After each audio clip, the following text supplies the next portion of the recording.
Okay, what is going on? You know, I gotta get my 3 videos in a week, so today we're gonna be doing a little video, my top 10 most disappointing games in the history of gaming. And I've been gaming a very long time, people. So, prior videos include Elden Ring, Broken, Busted, and Not Very Playable, Black Baron going 0-48, Tony Khan just bought Ring of Honor, by the way, Soul Hackers 2 announced for everything but Switch. And as always, I am Black Bond.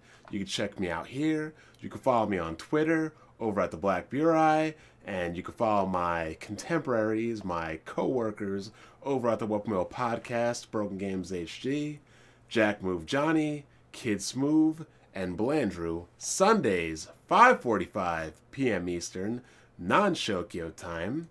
And for those that do want to support us and, you want to join the most hilarious and entertaining After Dark ever, we do have a Patreon. 351. We hit over 400 last month, people. It's a good number. A very good number. We want to be at 500, but hey, we're glad for any and all the support you can give us. Any and all. So, number 1 on my list of most disappointing games of all time. One of only 3 games I've ever returned in my life. SimEarth. Now, RGT was like, SimEarth? And yeah, SimEarth. Because see, when I was a kid, building cities on the computer with SimCity, building cities on the Super Nintendo on SimCity, playing SimCity 2000, I was like, damn, I like building cities. Imagine building the earth. And lo and behold, this is not what I expected. Can we get a little zoom in on this? Volcanoes, erosion, continental drift, core form, axial tilt, the geosphere model, meteors, growing bugs, and all kinds of amoebas and crap. Like, no. Absolutely not. And that is exactly why a game like this received a 4 and was called bad by IGN. I don't know what the hell they were thinking on this, but, back in the day, we had SimEarth, SimCity, SimAnt, SimCopter. We had like a Twisted Metal Sims game, Sim Hotel. We had every damn Sim game in the world.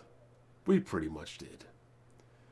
Next up, in the number 9 spot, King of Fighters 12. Bought this game from GameStop, returned it literally hours later. This game had no story, no boss, a vastly depleted roster. The participants and the characters in the game had half their moves taken away. I believe Terry didn't have a power tackle or a rising tackle. Tackle. English. The cast was weak. But, in a time where Third Strike was still going on crazy, and, developers were getting away from sprite-based games, and then you had King of Fighters 12, which had the most advanced sprites of all time at the time. People were thinking it was going to be King of Fighters meets Third Strike. Except we didn't get that. We got Third Strike meets Halo Infinite. Yeah. No content. Next up in the number 7 spot, Smash Brawl. Yeah. Melee, amazing. Brawl, I don't know what the hell they were doing. I just googled tripping and just look what comes up. Worst feature in Brawl. Why did Brawl add tripping? My first complaint, tripping. Tripping is unrealistic. Why Brawl was the worst of them all. Brawl, a beloved mess. Super Smash Bros. Champ says tripping in Brawl was bad. I'm going to miss tripping. Apparently it was called pratfalling. And I remember being on, I don't know if it was GameSpot, System Wars, I don't even know if I was making content on YouTube at the time. But let's go to controversy. I definitely believe I said whoever created tripping or pratfalling, whatever, should be fired. Absolutely fired and terminated on the spot. Controversy. In casual matches, pratfalling has a significant effect on gameplay. This is also the case in competitive play. When pratfalling has the potential to turn around a match, has been said by many players as an unnecessary addition to the game as it introduces an element of chance, as they claim Brawl was less suited to tournaments, as a player could win by being luckier than the other opponent. So, if you don't understand what tripping means, it's your character could randomly trip at any time. Crazy. Imagine playing any kind of fighting game and your character, mid-combo, running, whatever, could just randomly fall and break. Oh my god, I'm going to get upset. Don't even want to talk about it. Next up, what do we got? 1, 2, 3, number 4, 10, 9, 8, number 7, Shin Megami Tensei 5. I've beaten 4. I just finished 4 Apocalypse, which is probably the best Shin Megami Tensei game, and this game sucks. It really does. As you can see right here, why is it poorly optimized? Frames are hitting low 20s and dipping into the teens at the introduction. $10 DMC for the Devil Fiend, or the Demi Fiend, was 3 megabytes in size. Like, this game was absolute trash. It had no story, no memorable characters, absolute piss-poor performance, crappy graphics, rushed, which is insane saying that it was rushed since it was announced in 2017 and didn't come out until 2021. I mean, ugh. Just an absolute disaster. You go look up the characters in SMT V Apocalypse, like, let's bring up a list of these people real quick. Nanashi, the main character, cool dude, right? Asashi, your childhood friend, in love with him. I liked her. Navari, the green dude. Nozomi, the fairy gunner. Hallelujah, the half-demon.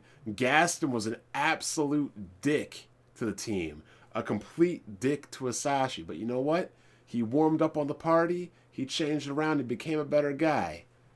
Izubu, she was from the last game, you know, teaming up with Flynn. Toki, the ninja, she was obsessed with Nanashi. Competing with Asashi. She definitely wanted to get it. And Flynn was also in the game. And you had, you know, kinship. You just had actual enemies. And it was such a good game. You had people that were actually bad guys. You had Shesha, who was reviving. You had Merkaba, Lucifer, Krishna, or however you pronounce it, because the Hebrew language was just lost. I still don't understand how they pronounce that name, but what is it, YVHV or whatever the hell it's called? You know what I'm talking about. You play the games. I mean, you got message boards calling it boring and underwhelming compared to SMT III. I have to say I'm really disappointed. The core gameplay systems are as solid as ever, but they sacrifice the 2 most important aspects, dungeons and a creepy atmosphere.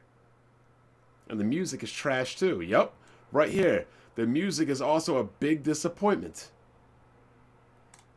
The game is utter, complete trash. And I don't recommend anybody playing it. Number 6. Endless Hallway 13. Oh my god. Who would like it's one thing to make a linear Final Fantasy in Final Fantasy X, okay? I can get it. You still have a linear progression, but you have a cool story, you got cool characters. Outside of, what the hell was his name? Waka? What's his name, Waka? Double check just to be sure. I don't know. I'm sorry. That was FF10's Waka. Yeah. Waka, FF10. cool dude, but you know, your older brother was dating Lulu and your older brother died and now you impregnate Lulu. That was weird. Yeah, that was weird. But outside of that, FF10 had good characters. Good game. Endless Hallway 13.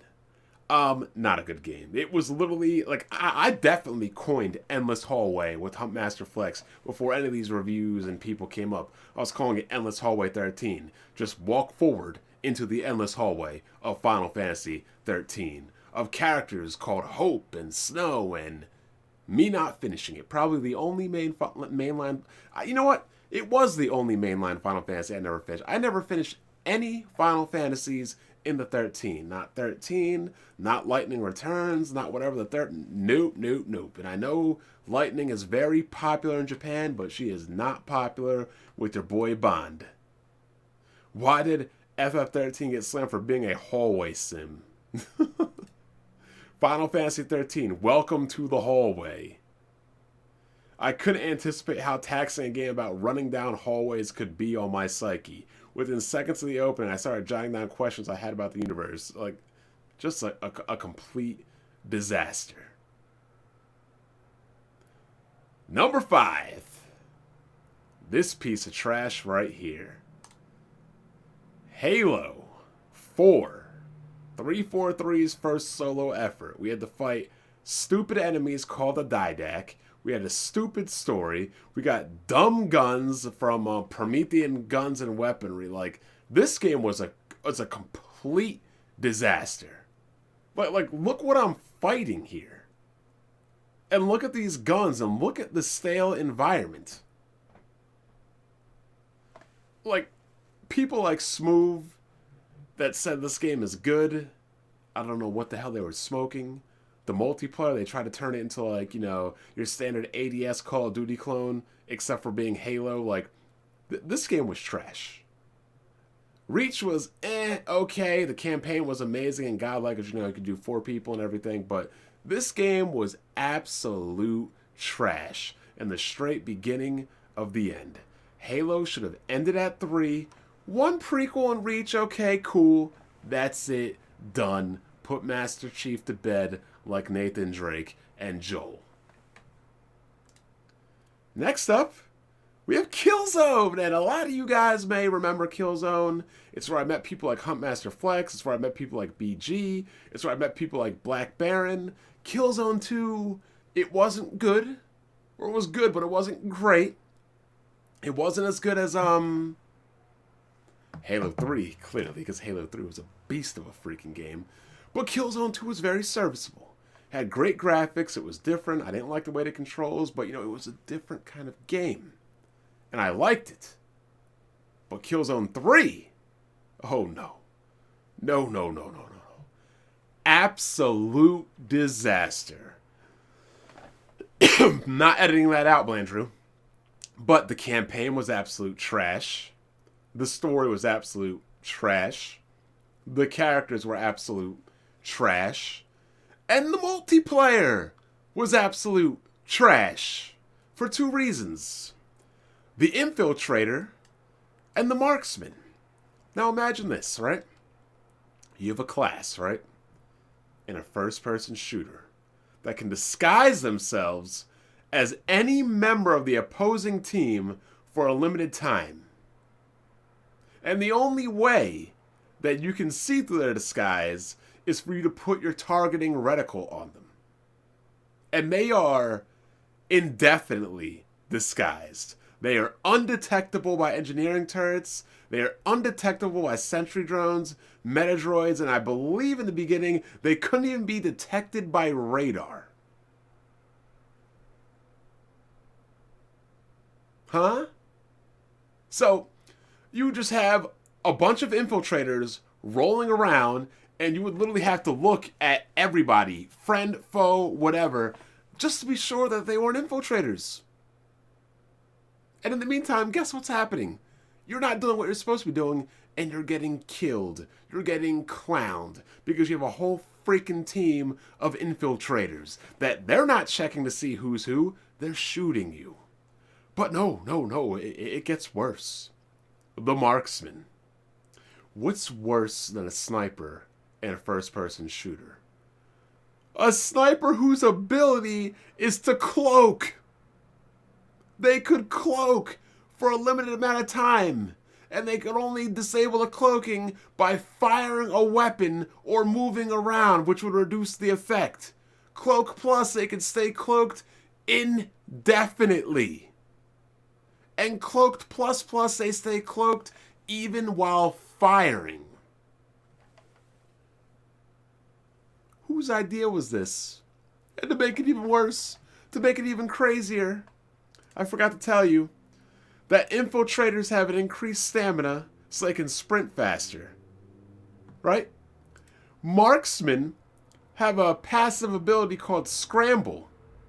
And the marksman scrambles anybody's radar within 15 meters. They won't show up on the radar. So you have a bunch of invisible snipers and a bunch of infiltrators that look like your teammates but aren't detected on radar.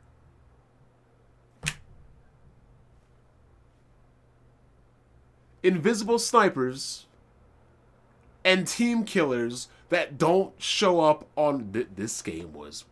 Oof. After 1 week, this game went back. This game was frustrating as hell. No more Killzone. I didn't even play Shadowfall. I didn't want to even look at Shadowfall after this nightmare. Pure madness.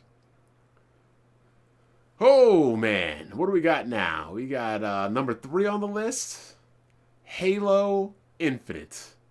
Infinite Collapes. They wanted this game to last 10 years. This game couldn't last 2 years. This game couldn't even last 2 months. Let's look at the state of the game at launch. Missing features. No co-op. No level select. No forge. No slayer in PvP. No SWAT. No career stat tracking. Items are stripped out and put out the battle pass. No armor customization earned from playing the game. Okay, that's cool. No cross-core customization. Weaponizing FOMO. Mobile gacha game stuff. Poorly designed challenges. Challenge swaps. Consumables. Like, this game is a disaster. Yeah, desyncing issues. You have 343 being incompetent, saying, "Oh, we're burnt out, even if we haven't put any content out." They don't have Forge. Like, this game is an absolute dumpster fire. The campaign is completely unfinished. Like, there's not even any co-op. There's no Forge. Like, if you're not going to have content, at least have Forge so we can make content. Just absolute madness that this game was delayed. And damn, the Sixers are getting owned by 13. And this game was delayed by a year and still came out a year too early. Could you imagine if this game came out when Smooth was saying, "Oh, it doesn't need to be delayed"? Like, oh my god. Meanwhile, the good guys over at Bungie launched the Witch Queen or the Scarlet Witch or the Witch something, and that game is getting, let's see. The Witch Queen, Destiny 2, Metacritic. What do we got? Oh, this is what Bungie is doing. This is what Bungie is doing right here. Oh, imagine that. 343 can't do crap. People are complaining about Bungie being crap, but Destiny 2, The Witch Queen, is getting a 90. Unbelievable. Good job on Sony for purchasing it. Next up, in the number 2 most disappointing game of all time, is this piece of trash right here. Xenoblade Chronicles X. Oh my god. And now we got a phone call. Hello?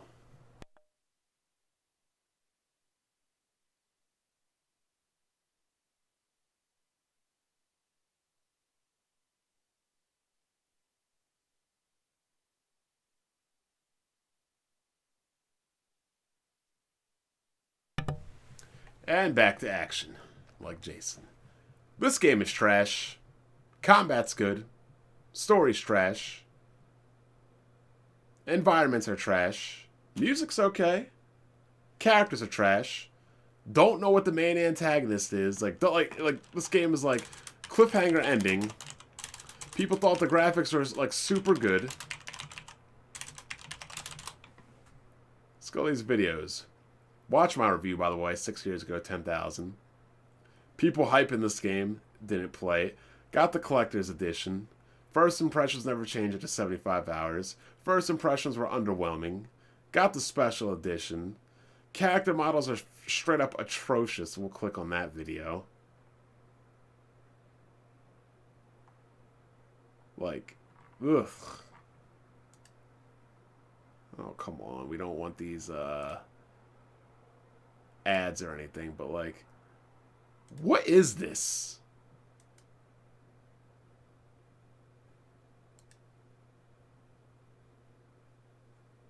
What is this? Looks like an irregular to me. I definitely remember I was making fun of these this game's graphics. Gotta find that video.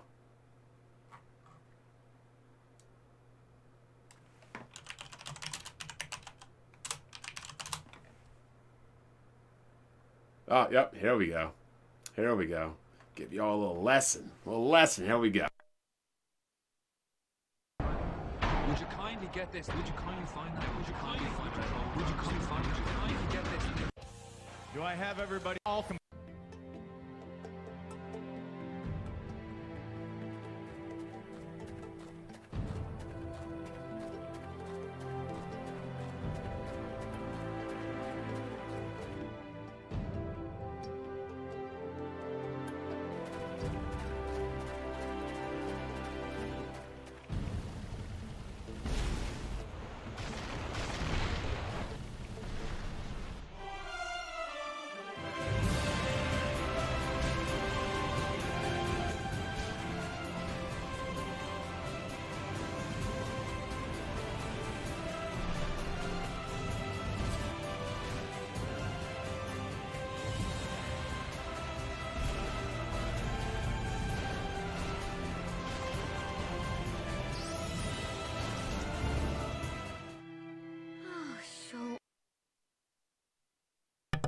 Absolute trash.